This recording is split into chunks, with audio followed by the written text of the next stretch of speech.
Chapter 8. Attaining the Supreme. Arjuna inquired, O my Lord, O Supreme Person, what is Brahman? What is the Self? What are fruitive activities? What is this material manifestation? And what are the demigods? Please explain this to me. Who is the Lord of sacrifice? And how does he live in the body, O Madhusudana? And how can those engaged in devotional service know you at the time of death? The Supreme Personality of Godhead said, The indestructible, transcendental living entity is called Brahman, and his eternal nature is called Adhyatma, the Self. Action pertaining to the development of the material bodies of the living entities is called karma, or fruitive activities. O best of the embodied beings, the physical nature, which is constantly changing, is called Adhibhuta, the material manifestation. The universal form of the Lord, which includes all the demigods, like those of the sun and moon, is called Adhidaiva, and I, the Supreme Lord, represented as the Supersoul in the heart of every embodied being, am called Adhiyagya, the Lord of Sacrifice. And whoever at the end of his life quits his body remembering me alone, at once attains my nature. Of this there is no doubt. Whatever state of being one remembers when he quits his body, O son of Kunti, that state he will attain without fail. Therefore, Arjuna, you should always think of me in the form of Krishna, and at the same time carry out your prescribed duties of fighting. With your activities dedicated to me, and your mind and intelligence fixed on me, you will attain me without doubt. He who meditates on me as the Supreme Personality of Godhead, his mind constantly engaged in remembering me, undeviated from the path, he, O Partha, is sure to reach me. One should meditate upon the Supreme Person as the one who knows everything, as he who is the oldest, who is the controller, who is smaller than the smallest, who is the maintainer of everything, who is beyond all material conception, who is inconceivable, and who is always a person.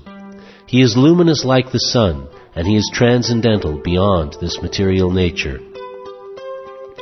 One who at the time of death fixes his life air between the eyebrows, and by the strength of yoga, with an undeviating mind, engages himself in remembering the Supreme Lord in full devotion, will certainly attain to the Supreme Personality of Godhead. Persons who are learned in the Vedas, who utter Omkara, and who are great sages in the renounced order, enter into Brahman. Desiring such perfection, one practices celibacy. I shall now briefly explain to you this process by which one may attain salvation. The yogic situation is that of detachment from all sensual engagements. Closing all the doors of the senses and fixing the mind on the heart and the life air at the top of the head, one establishes himself in yoga.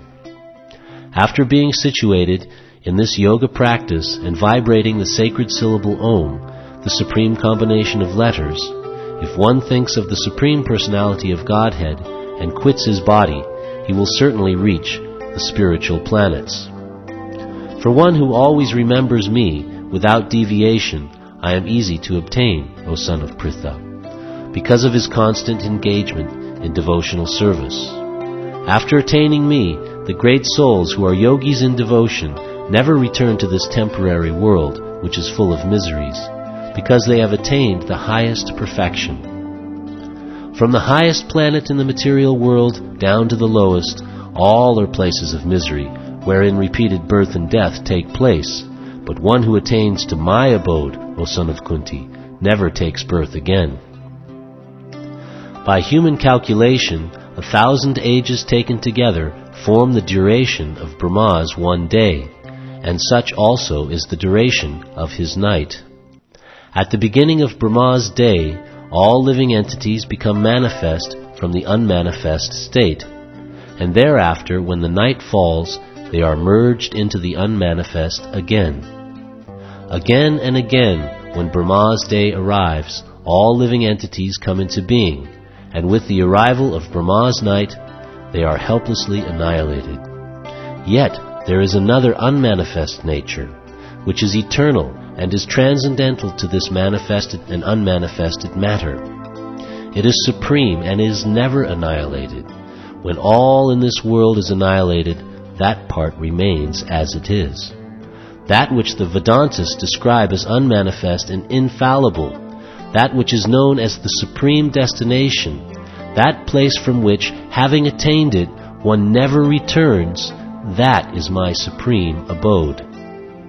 The Supreme Personality of Godhead, who is greater than all, is attainable by unalloyed devotion. Although He is present in His abode, He is all-pervading, and everything is situated within Him. O best of the Bharatas, I shall now explain to you the different times at which, passing away from this world, the yogi does or does not come back. Those who know the Supreme Brahman attain that Supreme by passing away from the world during the influence of the fiery God, in the light, at an auspicious moment of the day, during the fortnight of the waxing moon, or during the 6 months when the sun travels in the north. The mystic who passes away from this world during the smoke, the night, the fortnight of the waning moon, or the 6 months when the sun passes to the south, reaches the moon planet, but again comes back. According to Vedic opinion, there are 2 ways of passing from this world, one in light and one in darkness. When one passes in light, he does not come back, but when one passes in darkness, he returns. Although the devotees know these 2 paths, O Arjuna, they are never bewildered. Therefore, be always fixed in devotion.